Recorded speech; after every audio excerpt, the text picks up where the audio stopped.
Hello, everybody. Happy Friday for those of you who are watching us live, and good day to those of you who are not, who are watching the recording or listening to the recording. Before we begin this podcast, I would like to remind everybody we are on Spotify, on Apple Podcasts, and all major podcast platforms. So make sure to check out the podcast. If you like it, subscribe on Apple Podcasts, on Spotify, on other platforms. It helps us to grow and help us to bring fantastic people like my guest today. And I'm super excited because today I'm welcoming one of the best in the world in his industry, the youngest GM, general manager at Kempinski Hotels history. He's a guy who's been awarded dozens and dozens of times for excellence in hospitality.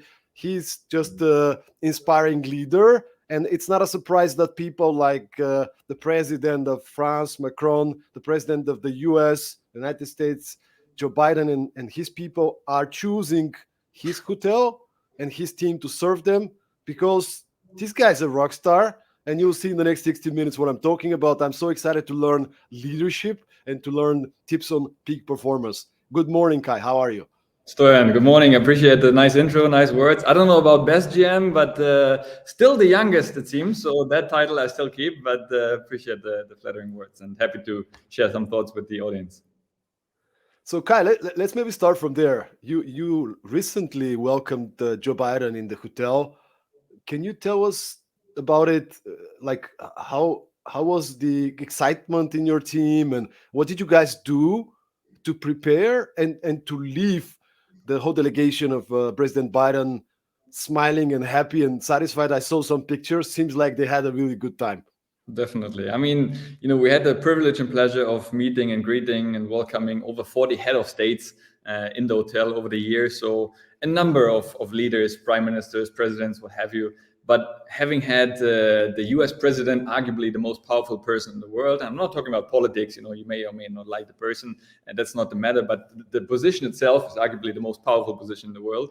And coming during the NATO summit, it's yet another level. I mean, normally there's already high security, but given our proximity to our neighbors, plus the fact that was many other head of states in Vilnius, and Vilnius being as small as it is, there's only so many places where they can stay. So you can imagine everybody was fighting to stay at obviously arguably the most prestigious place. And we were quite lucky to get him.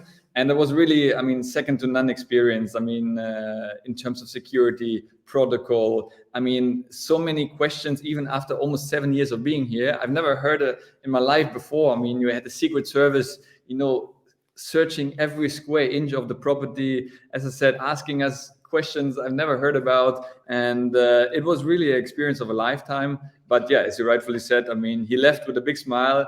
He said they traveled to a lot of properties.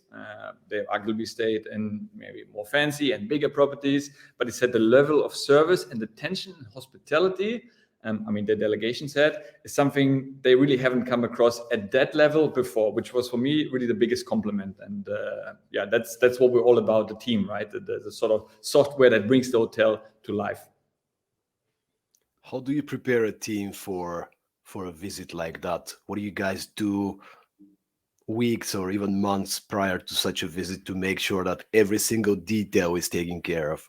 Sure, especially given the fact that there is a very limited information we're getting from their side because of the high security protocol. Normally, if you have some head of states, they send you all the requirements before what has to be done.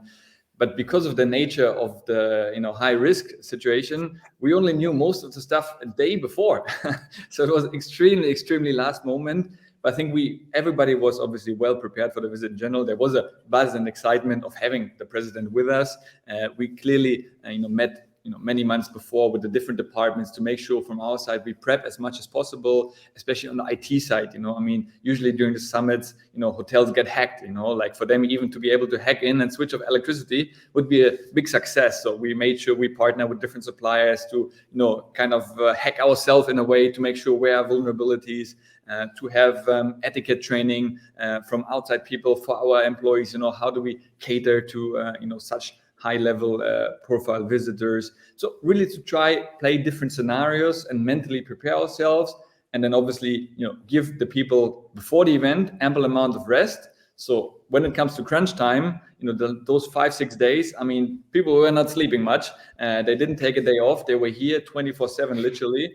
But they were excited and eager for it. And for me, it was so interesting when I came back after, we wished them farewell. I went back into the hotel and I saw long faces. I said, guys, what's happening, and people were visibly sad that he left because there was such a buzz in the whole city for them. Like myself, I came home, my wife said, wow, I've never seen you that excited for a long time. It was really, really amazing despite all the challenging. I mean, it was really, as I said, very sleep deprived nights, but the energy we got out of this, and having the success of them saying how great of a stay they had, was so rewarding and fulfilling, and that kind of fueled us to rise up to the occasion. Is there any just to wrap up the topic of President Biden? Is there any specific something surprising or something that you kind of observed about President Biden that's not so obvious for the public? Sure. I mean, we all see the memes in the media, etc. Of him. They always catch him at the wrong moment, I suppose. But I was quite surprised. I mean, myself and the team were quite, surprised of his working regimen. I mean, he woke up, he left the hotel at 8 in the morning. He came back at 8 p.m. He then took an hour and a half pictures with the U.S. Embassy, our team, other peoples of the community. So went to his bedroom at 9:30. I mean, that's a 13.5-hour work day. I believe he's 85 years of age. I mean, I take my hats off to him, really. I mean, you can say what you want, but in terms of work ethic, he really works hard. I mean, if I'm at that age and still work as such, I'd be a very happy man. And even when I met him in person, I was glad to take a picture with him. I mean, the charisma, when you look in his eyes, you shake his hand, he cracked a little joke, I still remember. I mean, really, it was a fantastic moment, and I definitely, I was quite impressed with his charisma that he has in a one-to-one sort of meeting with a person. Well, congratulations to you and your team for taking care of President Biden and for receiving this acknowledgement. And this is not an accident. I've been studying you. I know you now for 4 years. I think we got introduced through our common friend Katrina Kurt. Kudos for Katrina Kurt, who was also a guest on the podcast. Go check her out and her company LinkedIn. They're doing an amazing job. So we got introduced, and I've been following you, Kai. Every time we post something with you, because we did a podcast, we did a little video, we've been collaborating. You've been also a kind contributor to our first book.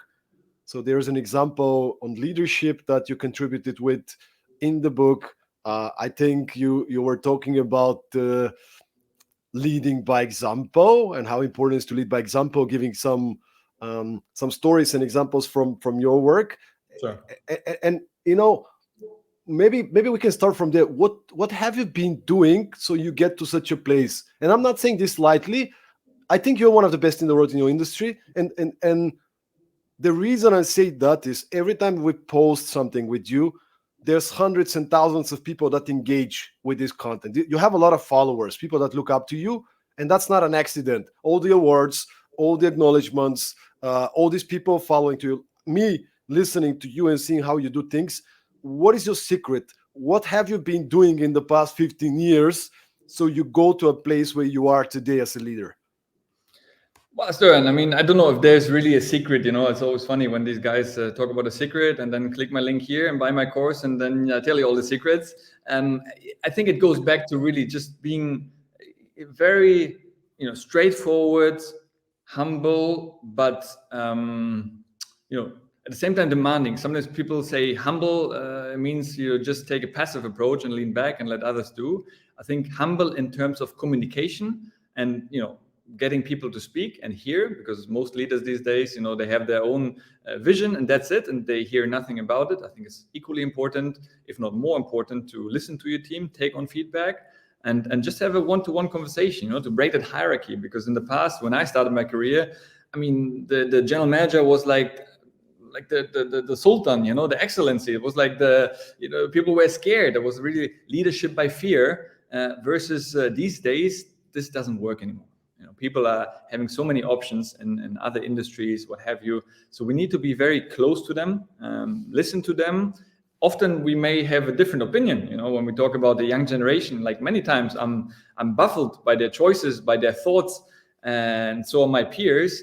But then we have to ask ourselves, well, we may or may not agree with their way of living or their thoughts, but at the same time, that's the future work generation. So it behooves on us as leaders to adapt our mindset, because ultimately we need them more than they need us, right? Because if I don't have a team, as you said, I can do the greatest job, however you define that, but if I have nobody to execute my vision and ideas, it won't work. So we need to get the team behind, and that goes back to simple time-proven principles, as you just mentioned, leading by example. If I ask my teams to be genuinely caring, hospitable, looking after the guests, and I walk through the lobby and there is, I don't know, some paper on the floor, and I just walk past it, and the employees are around and see that, they say, well, so because he's the GM, he doesn't have to care? No. But if they see me picking it up and putting it in the trash can, they will over time, not by one time, it's not a one-time thing, you do something great, but by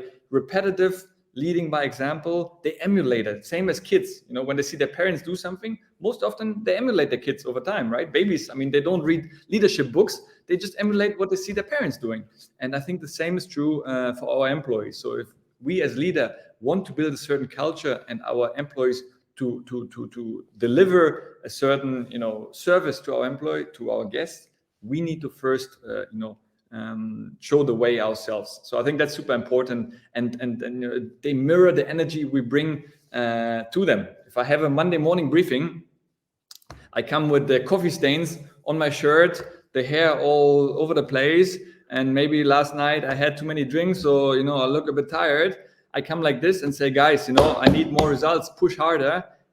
It's not going to go anywhere, right? Versus if I come in the morning, bring great energy, wish everybody good morning, how was your weekend, excited, I like to exercise in the morning, so I bring my own energy to a high level, and then engage in a nice conversation, encourage them, say, guys, a new week, last week the results were not good, it's a new week, how are we going to attack that, and inspire that ability of what we can do, rather than drill down only on the problems and the mistakes. I think that once again shows them, okay, even if I make a mistake, it may happen, let's be honest, it happens in our hotel as well, but how do we come back from this and improve upon that and build a stronger culture? And they will then in turn bring that to their own teams, because we have 100 employees. I don't speak to every single employee on a daily basis, but if my managers are aligned with my vision and we're all on the same boat, they then hopefully transpire the same to their teams. So that's kind of one part of the equation, I suppose. So you say fish smells from the head. What are you doing on a daily basis? What are your habits that keep you in this state so you can show up at work and you can be positive, full of energy, and in your best optimal state? Yeah, absolutely. People always say, what's most important in your life? So some people say career, family, and everybody has their own vision and thought about that. For me, it's really clearly my health, because if I'm not healthy, I cannot be there for my wife, for my family, for my friends, for my employees. So, some people may say that sounds selfish, but in a way I have to be selfish, because if I'm not healthy, I'm a burden to others. So I really take that serious, especially since the end of last year. I've been really, really committed to looking after myself. I've been very diligently exercising every day in the morning before the work. And the few days when I skip exercise, I don't feel as good. I come, I already have 2 coffees before work. I'm a little bit tired. I actually regret that I didn't go to work. So the whole day I'm thinking and arguing with myself why I didn't go there. I feel more lethargic. So for me, when you spend energy, motion creates emotion, right? So if I exercise, get my body moving, I come up with the greatest idea in the gym when I'm on the run. So I usually, on the run, I speak to Siri to make my notes on the reminder app. So I can refer back to them later on, because that's when I come usually with my best ideas. And then I can bring that, once again, energy to my team and fuel them. As I said, if I bring, very low energy, that rubs off on them as well. But if I hype them up, get them excited, make them laugh, get them encouraged, that will transpire down to them as well. So that's definitely one, but there are so many facets about health we can speak a whole episode about. But obviously, ultimately, once again, there's also no secret. People spend hundreds and thousands of dollars on buying a course, on buying supplements, what have you. I mean, ultimately, it's good sleep, good food, and exercise. I mean, that's really the basics. That can be extremely simple. You don't need It to is the basic. It is the membership. basic, guy.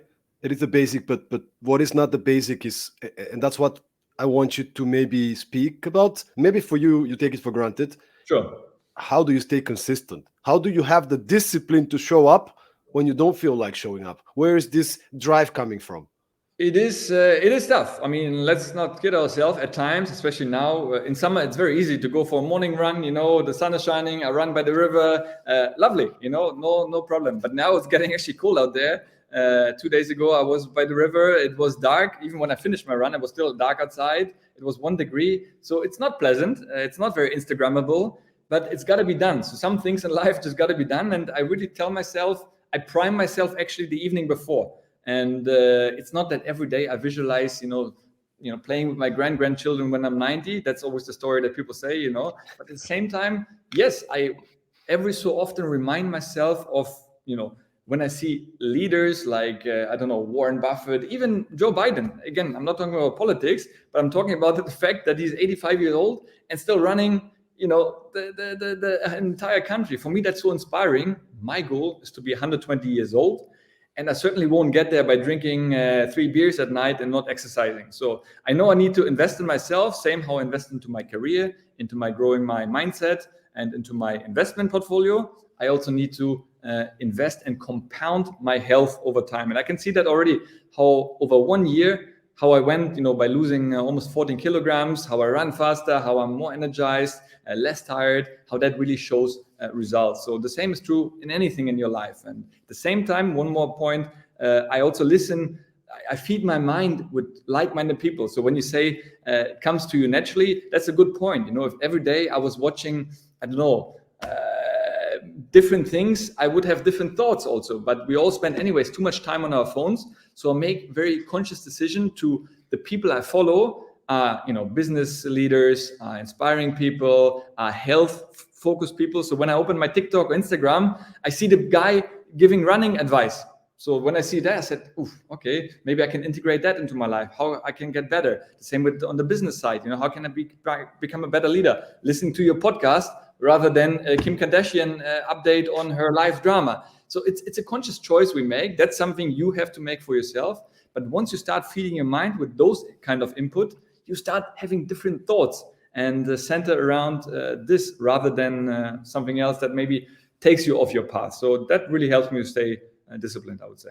I love it, man. And when I said, "What's your secret?" I actually wanted you to to get to this answer, because people think there's you know, people like you or me or somebody else. They have the secret that will change your life in 5 steps, and it's like, well, no. It's you put on the hat of I want to be a better version of myself every day. I want to Sure. show up as the best I can be, which Yeah. means I need to do the work. And it's some like actually when you said it's not Instagrammable, the I think it's the most Instagrammable to post a picture of rainy weather and you feeling tired, like because we don't see that stuff. That's what the real success comes from, right? To do the work when you don't, and it comes with organization. This podcast is called Productivity Mastery. It's about prioritizing these kind of things, Definitely. making them non-negotiable. And this would be my question: what are your non-negotiables when it comes to your health, and not just health, but also your growth as a person, your personal growth? What are your non-negotiables? Yeah, so I mean, definitely some kind of health-related aspect. So even if there's days that I don't exercise, I make sure. In the past, I would then, if I don't exercise, I said, anyways, it's a wasted day. I might as well eat a pizza, a burger, and have some drinks. So you kind of you go down the self-pity road and just say, okay, let's write this day off. So I make sure if I skip a day of exercise, I particularly eat at least clean, nice, good food and get some rest to offset the thing. Because, I'm still advocate of finding a balanced lifestyle. Now, I'm not saying everybody has to work out 7 days a week. I think that's a little bit extreme. You have to find what works for you.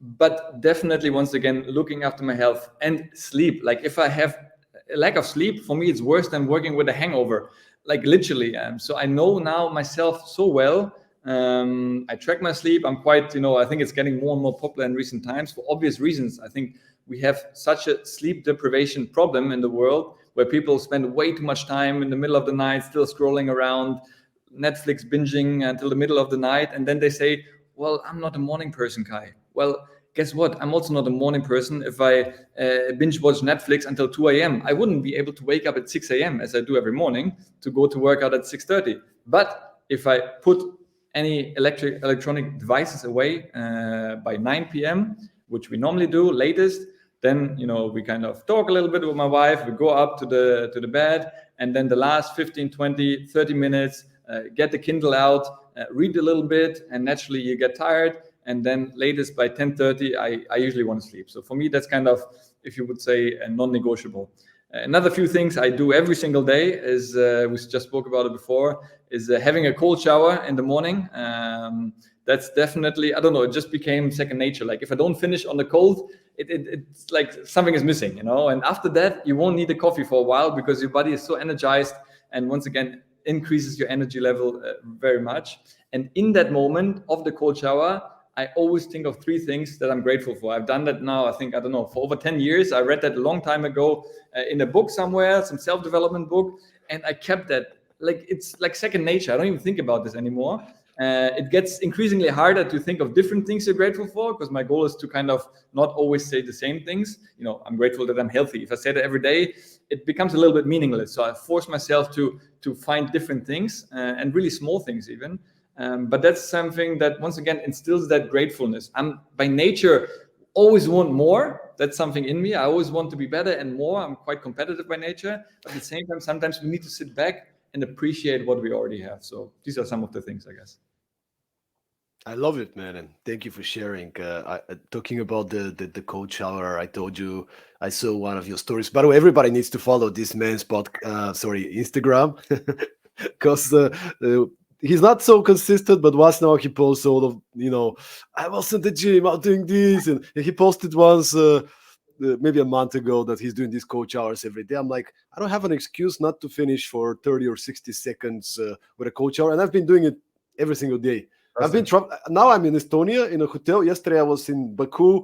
5 days ago I was in Bilbao in Spain. I changed 4 hotels maybe. So Amazing. like trying to figure out the shower and everything. But it's like, okay, I do the maximum call that the shower in this hotel can allow me to do for the past 30, 60 seconds. And again, I'm also thinking, I don't like to do it. Nobody likes, exactly. That's it. That's the whole point. Yeah, it's not comfortable, but the more you do it, kind of say, if I can do this, whatever difficult meeting I have, it will be already much easier, So definitely. That's it, man. That's it. But you as you said, you're thinking about gratitude. I'm thinking about how healthy I'm gonna be and the goals I'm gonna achieve. Like I'm not thinking about how bad I feel from the, from the cold. So thanks for inspiration, Kai. Talking about you, right? Your performance habits. I know you spend quite a bit of time on developing yourself, and you mentioned a few times, podcasts, books. But how do you structure this time? Because again, you have your wife, you have a dog, you have a lot of work. You're a general manager, you have many different things to do. You're working on your health and your habits. Sure. How do you prioritize personal development? And can you tell us, like, exactly, do you say, I don't know, I'm going to read business book for 15 minutes and I'm going to listen to this podcast, and you have a strategy and spreadsheet, or how do you go about it?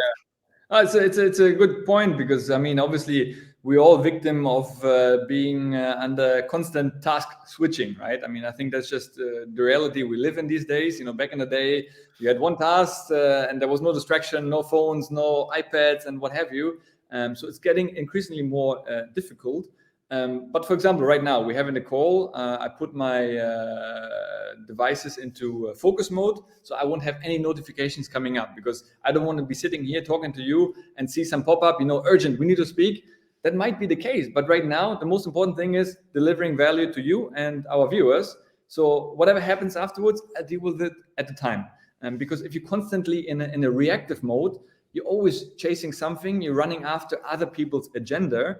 And as a leader, I think we need to set our own agenda and follow that. Now, clearly, if there's a super important request that the guest is upset and he wants to speak with me, Obviously, I may have to leave my budget planning, which we're in the process in right now, alone and speak with a person. That's clear. So that's why I'm saying we naturally have already so many different influxes of attention grabbing time from us. So we need to be very conscious. And I really try to sort of time block my day. As I said, I don't even think about my exercise anymore. That's taken care of in the morning. That's the best thing I always say, because in the evening, you never know how the day unfolds. There might be so many different things. There might be invitations to friends. There might be different things. So the evening for me is very difficult to exercise because you don't know what the evening is. But the morning, I know most people will still be sleeping by 6:30. So I can have that time for myself. Then obviously I come to work, do all the things I have to do over there. In between that, in the morning when I do my exercise, when I shave, in the shower, that's the time when I do my self-development. I listen to amazing podcasts, YouTube interviews, and people say, I don't have the time for that. And I would like to argue, because actually it starts adding up. I mean, just shaving myself, showering, putting my hair, that's like 15, 20, 25 minutes. You can listen to one great episode and learn at least one golden nugget of insights that you can take for yourself. You don't have to, people think they have to read an entire leadership book a week. That's not the whole point. It's not about the quantity, but, taking even one point out of this whole conversation we have and implement it for your life. It's not that I sometimes have the feeling that people just listen to inspiration, motivation, leadership development, and they think by having attended that or listened to a 2-hour podcast, wow, now I've done so much for myself. Not at all. Like that's just nice listening to. But if you don't take action from it, it's just wasted time. To be fair, it's just you could have equally listened to music. There's no difference. So if you don't take action, so for myself, when I listen to these podcasts, as I said, in the car drive, even driving here, it's a 5-minute car drive. But instead of listening to music, I continue listening to the same podcast usually. And then after that, before I come to the hotel, I write down one thing that I've learned and something I would like to incorporate, ideally in the day, it might be in the week or in the month, but something I could use for myself to not just let it go to waste. So this would be something I do. In addition, as I mentioned before, in the evening, I read my Kindles. That's usually business and self-development books. Sometimes I struggle a little bit with this because your mind actually races quite a lot. So, when you're just about to go to sleep and you really get some golden nuggets, and then I put the phone down and then I'm like sleeping. And then I come up with an idea. I kind of put it on my Apple Watch in my notes to write it down. And, maybe it's not ideal, but it still works for me and I'm happy with that. Here's my thing from this podcast so far. Write one note every time you listen to a podcast or read the book for 15 minutes. Yep. This would be my one thing that I will start doing. So thank you so much, Kai. This is such a great thing because I don't think I do that. I think I'm just like you. I use every possible time. I went for a run this morning. So I would listen to podcasts or audiobooks, right? I'm on a plane. I have a short flight. Okay, let's get the book and let's read for 30 minutes, right? So I try to do these things, but I haven't thought about the fact you can actually write that. Like this is the one thing I'm taking and I'm going to implement and write it down. And the great thing is, I mean, sorry for all the Android users listening, but in Apple, I don't know about Android, but in Apple, it's very good. Even with podcasts, you can, when you share the podcast, when you click on share, you can share to notes, and it even has the timestamp. So if you listen to something interesting, and I share it to the notes, it is with the timestamp, so I can go back 3 months later, click on that, and I hear the same episode again, and refer back to my thoughts that I made for myself. So that's how you put the things together, because otherwise, where did I listen to that? And that way I can literally just search on my computer and it pulls it up right away and I can refer back to it, which is so powerful. Excellent. So just to wrap up also with the topic about your personal development, can you give me a few podcasts that you've been listening to most in the past, let's say 12 months, and to give me maybe up to the first 3 books that comes to mind for the past 12 to 24 months that you read that were very inspiring to you from a leadership perspective? Yeah, I mean, to be honest, right now, I recently shifted a little bit because I like to also educate myself. Not, if you keep on reading about the same topic, after a while, you get similar ideas, right? Let's be honest. If there's only so much you can talk about leadership. So I also try to myself as a leader to look beyond my industry and look a little bit outside. So I'm quite multi-passionate, let's say, and have different things. But yeah, I can share some of them with you. One of them is Alex Hormozy, who is probably one of the the new kid on the block in terms of all things marketing. I mean, the way he does marketing is just mind-boggling. He talks about how to create your offer, how to have a sales pipeline, and it's something I think it's quite outside of hospitality, but still so many things that we can apply to ourselves. How to build a sales funnel, how to do affiliate marketing is something we never spoke about in hospitality, and something I think is a huge market opportunity, how we can do a better job of using that, working with influencers, for example. I mean, we do such a lousy job. We usually give free nights and then they post some nice pictures and they stay somewhere. But the question is, what happens with the content? Is it delivering results? Can we have a optimization campaign with them? Can they have a direct link where we can track their performance? If it's good, let's keep on working with them. If they're bad, let's choose another one. So in many ways we're often so much behind the curve. So I even like to listen to how to run Facebook ad campaigns, to just see how we can optimize that for ourselves, because we're running campaigns. How can we get better at that? Another great podcast is the Diary of the COO. With Stephen Bartlett. I think probably everybody knows it by now. I think it's probably one of the most listened podcasts worldwide these days. I mean, it's just unbelievable the level of guests he brings on there. And once again, what I appreciate, it's from all walks of life. He interviews health people, he interviews successful people, business people, employees in successful companies. So it's really, you get a whole different variety of people that I may not myself get to spend time with, because they're sort of a whole different league. But that way, I basically, for free, can listen to them. And that still sometimes baffles me, that people complain why they don't get more out of their life, why they don't get further in their career, while we have all access to them in our pockets, free of charge. I mean, it's just unbelievable. The same with AI. We can talk about this in a second. I think that's a whole different topic. I think there's so much potential that it offers, literally free of charge, and still people are laughing at it and just saying how dangerous it can be, rather than actually using it for themselves. But yeah, that's, as I said, a whole different topics. I have a number of podcasts I listen to about investing. I'm very passionate about investing as well. Health, I think there's a fantastic gentleman called Huberman, the Huberman Lab. It's just an amazing guy, very scientific, a Harvard professor, because, again, these days, everybody seems to be a health expert, but I like to be very picky in the people I listen to feedback about, and he's definitely one of them. So I mean, maybe I'll share later in the comments some of them, but definitely a number of really good podcasts. And as I said, I like to have different perspectives. At the same time, one of my biggest hobbies is F1. I watch every race, and I even listen sometimes to F1 podcasts where they interview the team leaders, the team principals, because once again, it's a completely different industry. But how they manage the teams, how they optimize for 1/10 of a second, how much thought process goes into this, reminds me in many ways how we can optimize our guest process. The level of detail and attention, for me, is really inspiring to hear and take some of it that I can apply to my own life and job, obviously. And this is such a good way to get into what I want to talk about to you now, which is managing your team effectively and providing this experience. And as you said, like many of the listeners of the podcast, probably 50% or more of startup founders, people working in startups, right? There's business leaders, there's HRs, there's students, but there's many startup founders.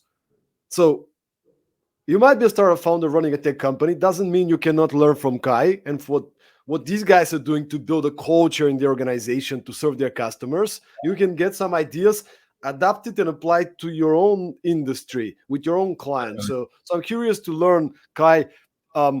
Let's start from the basics.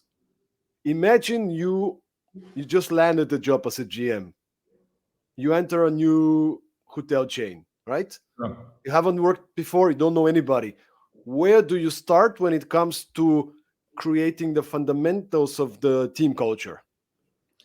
I mean, very simple. You got to earn their trust and get them behind you. I mean, it's such a cliche saying, but it all comes back to that, right? Because let's be honest, we all, when we have a new person joining the team or a new boss, we think, ooh, who's this guy? How he's going to be? So you have a lot of doubts at first. Nobody says, oh, a new guy, I'm sure he's going to be amazing. Most people have doubts and uncertainty and am I going to keep my job? Is the person nice or not? So it's not about being necessarily nice, But once again, being close to the team and being very open, transparent in the beginning, you definitely need to listen more. You joining your new team member to that team, and I want to hear their pain points. What's going on? What are their concerns? And how can I be of value to them? If they see me, helping them achieve their goals rather than just hammering down on their already existing issues, I lost them already, right? But from the beginning, if they see me taking a keen interest in them and helping them to do what they should be doing, already they're going to be behind me. Now, if in the process I'm being a nice personality, have a little joke here and there, and really, as I said, this kind of low hierarchy. Just the other day, I spoke to somebody who said, who works in a fantastic company. I don't want to mention the company, but amazing team. But he said, my boss thinks he lives in another planet. Like his ego doesn't fit through the front door, and we all know leaders like that, who think they are God's greatest gift to mankind. But I don't think anyone finds that particularly inspiring. When I see people like who really made it, you could say, again, the Zuckerbergs and Musks and what have you of the world, who really, made arguably amazing companies, and they are still humble, most of them, in some way. When you see Zuckerberg speak in a gray shirt, I mean, they're very relatable. If you come with your Bentley to work, you throw your key to the guy to park it, and then you kind of tell them how they should be working, you lose a lot of people. So I think especially in hospitality, but startup especially, you may be the founder, but if you have this cockiness or arrogance about you, you lost the people. So I think that's super key. And once you start building that trust and relationship, you then obviously need to push them. We're here for a reason. We have, especially once you're young and you start to build your business or career, you need to deliver results. I mean, either the investor or the owner of the business, they expect results, and that's what we're here for. We're not running a charity, so you need to push them sometimes. But I think you're much more likely to work hard and deliver and want to impress your superior and your boss if you feel the appreciation and the support, rather than purely being hammered down every single day. So I think that's really key to getting your team to perform at the highest level. You're muted right now, Stoyan. That's absolutely correct. I haven't heard that since like maybe 2 years ago, which was the most what did they call the most repeated term during the pandemic time. So you're muted. So what I was trying to say, when this kind of culture, this kind of drive, is usually created by developing organizational habits. So it's not like you do something once, right? These are kind of practices and habits and strategies, and I wonder if you would be up for sharing some of the practices that contribute to creating a culture where people are delivering results, but they're also taken care of as humans. Yeah, once again, I don't know if I have the perfect answer for that, but I think it comes back to, for example, simple things like we have a monthly town hall meeting where we invite all the employees and we share all the updates openly. And in the beginning, I was a little bit hesitant to share even the numbers, the revenue, the profits, because, our city is quite small. The industry is quite small. I mean, I can easily take a picture of that and show to the other hotels, see how much money we made or how little. And we're thinking, should we actually do that? Does the waiter or the stewarding lady need to know how much money we made? And I decided to, yes, I think it's important. Even if that leaks somewhere, ultimately it's reality. And I want our people to understand, if we deliver great results and do well, how that translates into money. While at the same time, if we're having a bad month, what it also means. So I want them to think in a way like entrepreneurs, to take ownership, because otherwise, if they just work for a salary, how can I expect them to take ownership if they just come, Monday to Friday, 9 to 5, they clock in, clock out, get a salary and go home. Doesn't matter if it's a good month, a bad month, there's nothing to work harder for, right? But if you take them along the journey and get that entrepreneurial mindset, and one of our values in Kempinski is actually entrepreneurial performance, sort of to have that mindset. And I really like to encourage intrapreneurs, so kind of entrepreneurs within an organization, to really take ownership, start a little project by yourself and then present it to the head of departments, to myself, and ideally we can implement it. And we had a lot of successful projects in the past that have been started by even interns or management trainees who really came up with a great idea, worked on it, and we implemented it. And for me, that's really nice to see. And that shows that people take ownership. And that way, when they see something, they act on it. Because otherwise, you're just passively cruising by, whatever, like there's paper on the floor. Why would I pick it up? It doesn't really change my salary. Why would I care? But if you make them feel part of the process and yeah, as I said, take ownership, definitely it lifts up everybody. And I'm very, as I said, competitive by nature. So I like to show, the tables in terms of quality, how we as a hotel compare to all the other Kempinskis in the company. And anything lower than first is always something I'm a little bit upset. So we constantly, how can we push the envelope? How can we go on top? And I think that's motivating for people because they see, wow, I want to be working in the best hotel in the company that with the highest quality. The same with results, right? We see the results of the competitors. I don't want to be at the bottom of this. I take pride in delivering excellence performance. The same with, as you said, exercising. I don't just mindlessly run away. I meticulously track and time all my runs now, and I compare myself to others. And every time I want to run better and faster. And the same in business. So I think having that competitive drive, somebody you want to strive for, it should be healthy levels. Some people get overly obsessed with that, and if they're behind, the whole world collapses. And that's not the story of it. But I think pushing yourself a little bit and have a goal to work towards can definitely be motivating. So what I'm hearing is you consistently reminding your team, your people, how their contribution contributes to the overall success. Correct. And moreover, the fact that, while I'm very proud to stand there in the meeting and, we had the President Biden, we were awarded once again the best hotel in Lithuania. So all these nice awards, they're all great and, they're good for the ego and nice to put on LinkedIn. That's all great and well. But ultimately, again, as I said, our industry doesn't have a finish line. It's not like we like a SaaS business or startup that scales up to 20 million and then has an exit sale or goes IPO and then you can lean back, cash out and say, wow, I'm done. Our business doesn't have a finish line, right? Excellence is every day measured. So the guy coming to the hotel today, while we speak, maybe he's having breakfast and the eggs are overcooked and the orange juice is not fresh.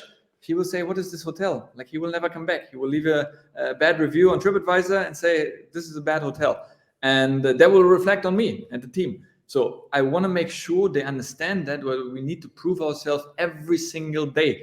And I think that's tough, but at the same time, it keeps us hungry because a lot of big companies, you see over time, they're really good, lean and efficient when they start up. But over the years, they get bloated, they lose their drive. And then, it starts to downfall. Like we've seen so many big companies in the past. And I want to keep that hunger in the team to get them, that's why I think it's so good to benchmark ourselves to make sure are we still at the top? Because otherwise you take the foot off the pedal and you kind of start slowing down, you start cruising and you take things for granted. And that's the beginning of the end. So I listened to another podcast that you've been a guest at. And the person who was interviewing you, she actually visited the hotel. And she was really impressed, first of all, something that I was impressed by because I visited you a couple of times, but she was impressed how positive and inspired is everybody. They actually love their job. At least they look like they love their job, right? So, and she was impressed that she needed something. She lost her luggage at the airport or something. So she needed, I don't know, to buy some clothes or something. And somebody from the hotel, I'm not sure if that was you, but somebody from the hotel came with her and spent like 20 minutes to go with her and to show her to the shop and she was like, wow, like who does that? And my question is, first of all, how do we inspire this kind of mindset? I think this is not just for the hospitality industry. I think if I have a team, if everybody who's listening, startups are having a team where every employee is empowered to do the extra step, but how do we get there? And as a side sub question, do you have any other examples that you can share? Because people relate to practical examples. Definitely. That wasn't me doing that. That was one of our employees. And that was a good story. But these stories happen all the time. So I think three things very simply. One is the people we hire. I still hire every single and interview every single candidate myself. So does our HR manager and the head of department. And honestly, I can't remember the last time I looked at the CV. I literally don't care about the CV anymore. I mean, we're not hiring for heart surgeons or developers. That's a different story.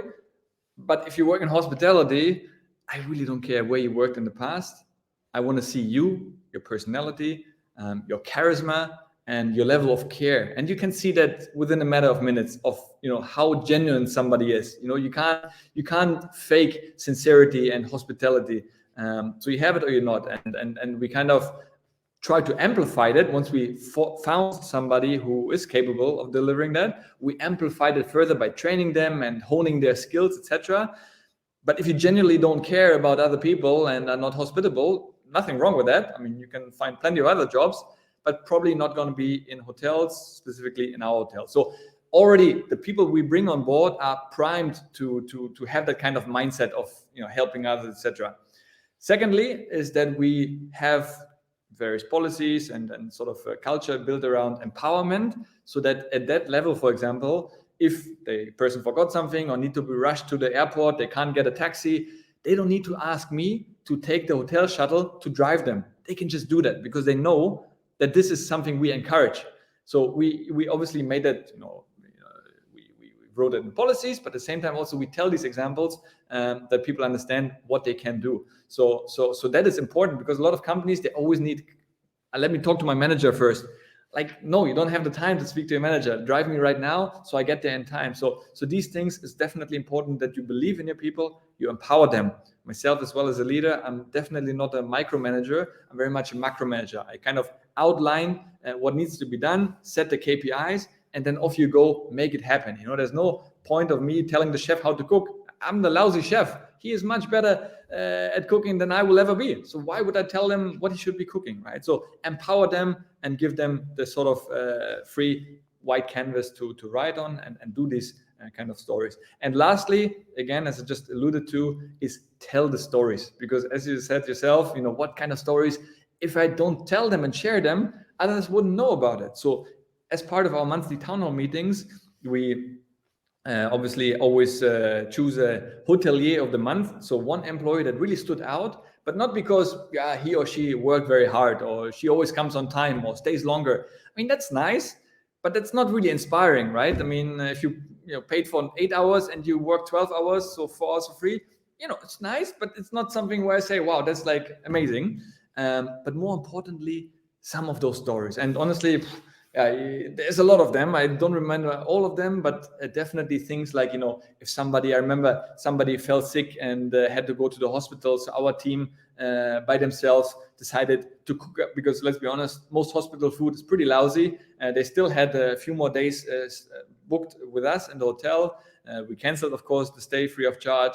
And from our side, and because it was a regular guest, we even brought the food from Kempinski every day to the hotel. And I mean, we won a guest for life, basically. She was so delighted and thankful. So these are the small things. Again, I didn't even come up with this. It's not that I said, guys, I have an amazing day, we should do this. I mean, they literally came up with this and the story came to me. They didn't even ask me. So for me, that makes me so happy. And it's amazing. And we need to tell these stories more and more, that others get inspired.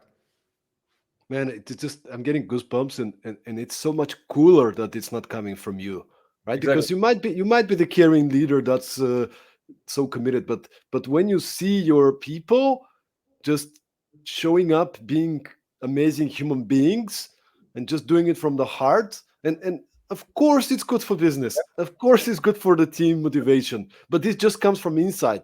And Sure. that's why I'm asking you not to tell me you gotta run the extra mile, but to tell me what you guys did to run the extra mile, because that might inspire our listeners now to go and do something extraordinary for their clients, for their partners, for their employees. 100%. So if you have any other stories like that, you're more than welcome to give me one more, man. Give me one more, and then we can wrap it up with that topic. Yeah, I mean, what else? Wow, there's a lot of stories, but I don't know. Like you had some guests from Asia recently who obviously, they have specific food requirements that we don't usually serve. I mean, we mostly have Western guests with us, but a couple of Asians here and there. But they stayed quite a while with us, and then we realized they didn't really eat much for breakfast. So then one of the chefs decided to start researching some of the Asian dishes, particularly from their country, India, and started serving up some Indian breakfast touches. So it was never asked for. It was never something that we advertise anywhere, and nothing we ever have on the buffet. But why not? It put a huge smile on the face. And once again, that person came to myself, even thinking like, how great is that? And yeah, we just definitely won a client for life for the company, and truly delighted. So again, something to go the extra mile and think of things how you can delight your customers, not just compete by price. And again, it goes back to our startup founders and so on, but how can you be different and set yourself apart? And that doesn't cost much, just to make a little effort. It really doesn't. I didn't hire a chef, an Asian chef, purposely for that guest. That wouldn't make financial sense. But we already used the resources we have and just came up with little something extra, which went a long way. And the guests really loved it. And tell me honestly, wasn't that what gives you the biggest kicks? Definitely. I mean, that's that. And I wanted to say even more so, whenever I have the chance, it doesn't happen often, but when I do travel, let's say for 2 weeks on holiday, and obviously I still check in remotely, see the results and so on, and I see sometimes revenues going higher, quality going up, I should feel bad because I'm not there. How can the quality go up? But actually it makes me so happy. It means that the team is working without me just as fine. And that, I think, is the real testimony of true leadership, that the ship is continuing the same direction even without you on board. So that would be also my biggest dream, if one day I'm no longer here, that still there is that culture ingrained in the people, that it still sort of has the same touch and direction and DNA, with or without me. That would be the ultimate achievement for me. I love it, man. So final topic I want to cover, as you know, me and my co-author Cristobal Alonso, who you know very well as well, the CEO of Startup Wise Guys, the so-called El Patron. So we're writing a book now, our second book, Perform in Times of Crisis, which is compiling a lot of leadership lessons on how do we prepare best and how do we lead in times of crisis. And I wonder if you can share some ideas and examples and stories, because I mean, let's be honest, hospitality industry, some people probably forgot already that we were in a pandemic. Yeah. Everybody was locked at home 2020, and I can only imagine how difficult it is for the hotel chains and everybody somehow related to the travel industry, hospitality. So I wonder, there's two topics that I'm interested. The first part is, how do you mentally cope with it, you personally, but also to keep inspiring and motivating your team from a mental perspective. So maybe let's cover this one first, and then the second part, and I'll ask you after, but it's going to be about how do we innovate and spot opportunities. But let's talk about first, how do you mentally stay sane and lead your team in times of crisis? Yeah, I mean, it was tough. I mean, obviously, especially, we were hit badly, obviously, a few years ago when everything was shut down. Travel came to a literal halt. So there was nothing happening. I remember sitting all alone in an empty lobby. The hotel was closed for a few weeks. It was sad, I must say. I didn't exactly inspire positivity those few days. It was tough for everyone. But eventually, I thought to myself, well, I can either drown in self-pity now, or I can do something about it. And then I went back to my usual habits of exercising and start building up my own, positive mindset. Because again, as you said, fish smells from the head. If I'm negative and depressed and sit around the table with my team, that rubs off on them. So I fought hard to get myself into a better space. And I really thought about that a long time. And also, let's be honest, there's going to be future crisis. Crisis is part of life. Life is up and down. There's not only rainbows and butterflies. That's part. And I think to some extent, maybe also good, because a lot of good ideas and new companies were born during difficult times. So I think that's part of life. So ultimately, it comes down to what we ourselves can control, because I cannot control so many things, like at the time of shutdown, I cannot control the regulations of my country, the regulations of the other countries where our guests came from, how many boosters you need or what. These things, we just follow whatever we are being told, and that's fine. But what we can do is obviously stay positive, start coming up with ideas. We'll speak about this in a second, what we did. And we came up with great ideas. We were really brainstorming around the table, and we came up with such a brilliant idea we never thought about, which actually made so much money for us. So that was great. So really focus on the things that you can literally control yourself, because there's way too many things that are beyond your control. And if you scratch your head all day around this and only read the news of how bad the world is, that's another big point I really started implementing since this year, to significantly reduce the amount of news I read. Every time, I never felt better after reading the news. I don't know about you, but every time I read the news, I feel down. And I didn't catch it for a while, but now really significantly reducing it, my thoughts are much different. So once again, it goes back to the energy. So yeah, control on what you can control and inspire positivity, and then you see every crisis as an opportunity. So was it like you guys come together and you kind of, hey guys, let's jump on a call, let's just talk about what opportunities can we spot in this, like how, like give me the specifics, like, because I think specifics is what inspires people. Definitely, yeah. So we went all through different. It was really an open whiteboard. We had little breakout sessions online. We said, everybody, thinks about different things, and then we come together on the Google Meet, and everybody pitches one idea of what we could do, and a lot of, let's be honest, rubbish ideas. That's normal. I also had a lot of rubbish ideas, but that's the whole point. Just get your thoughts out there. There's no rubbish idea when you have nowhere else to go. Any idea is something worth talking about. And eventually, one of those ideas was, why not turn our rooms into restaurants? So that was probably one of the greatest ideas we've done. We removed all the furniture from all the rooms, and all individual rooms became individual restaurants, which allowed us to operate our restaurants, so to say, while all other restaurants in the city were closed. So that was such a great move. We had, so many proposals during that time in the rooms, and so many amazing stories, and people even now asking us, can you do this again? Well, we still prefer selling it as guest rooms, but it was really a big success. And this came out of one of those whiteboard jamming sessions we had, where somebody proposed it, and we went with it. So yeah, I think that's super important, and get your team on board. Once again, it doesn't mean that you're the leader and you have to have all the answers. People asked me recently, what's your business continuity plan? And, I said, yes, obviously certain things you might need to have in place, emergency contacts and so on. You need to have, that I get it. But at the same time, I see some people over obsessing about this and trying to plan for every possible scenario. And this, it just doesn't work. Like, there's so many things that we don't even know will happen.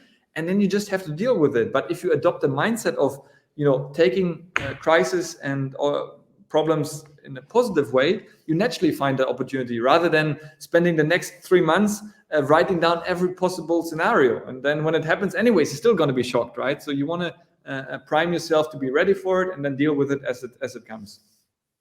I love it, man. Just to understand the actual outcome of this specific strategy with the one table in each room, like what do you think were, I can imagine that bring a little bit of revenue, right, to support you guys in these difficult times, or maybe more. But what else did you see?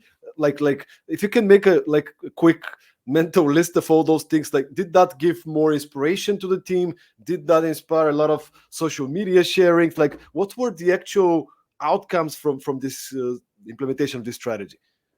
Of that particular idea, it was huge. It literally kept us afloat financially, because we didn't have any incomings at all. Like, we couldn't accommodate guests. So it was our only bloodline, so to say. It was obviously less than we would normally make, but we also had to reduce the team. We got leaner. So that was enough to sustain operations. So that alone was crucial for the continuation of our business. On top of that, as I said, social media, everybody was raving about. You couldn't go anywhere else. So anyone who could come to us was making stories, because how else you would make content? So we were one of the few places you could actually go out and enjoy yourselves. As I said, we had a lot of proposals, because where else are you going to propose when everything is locked down? So that was interesting as well. So we've done something for the Lithuanian population, so to say. But no, it was huge. And we had also other ideas that came out of it that were maybe not that successful, but still, just by listening to the people, getting their feedback and implementing some of it, once again, they took more ownership. The person who came up with the idea,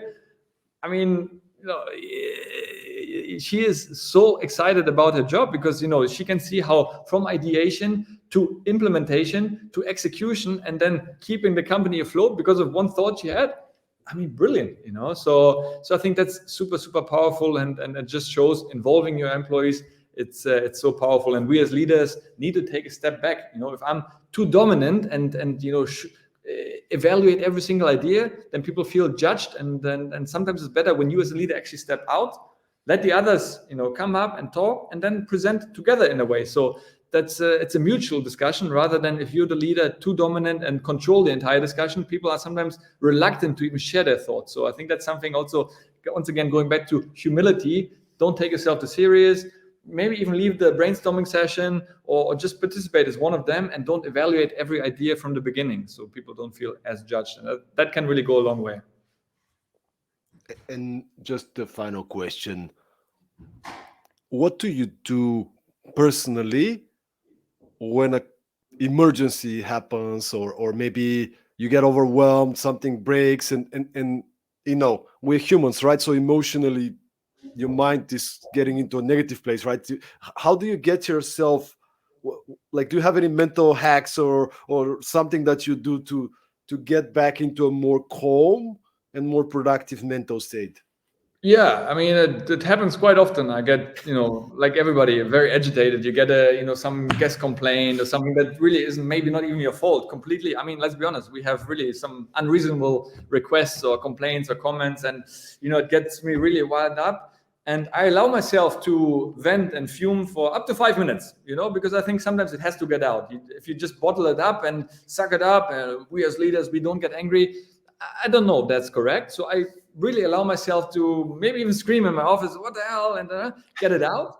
But then I really change the location. I go somewhere else. I speak to somebody else, or I don't know. I listen to a few minutes of a Formula One podcast to just get my mind into a different place.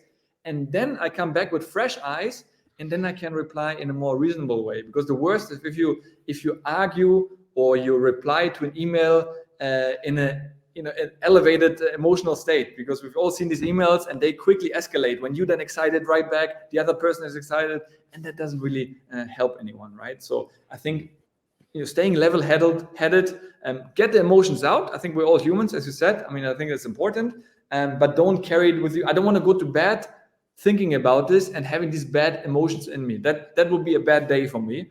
So I want to get it out. If I still have it at night, honestly, I might just go for a long walk with my dog outside, or move my body a little bit. That usually helps me to switch off. Or once again, coming back to the cold shower, even at night, trust me, it will completely reset your system. 1 minute cold shower at night, you're not going to be angry anymore, because the only thing you think about is the pain of the cold water, and then naturally your mind is somewhere else. So I had last night, something was bothering me, and I did that, and I slept very peacefully at night. So that's something I definitely recommend you not to keep these things inside of you, because that over time starts adding up, and you're not going to be positive and inspiring if you have these grudges and bad thoughts within you.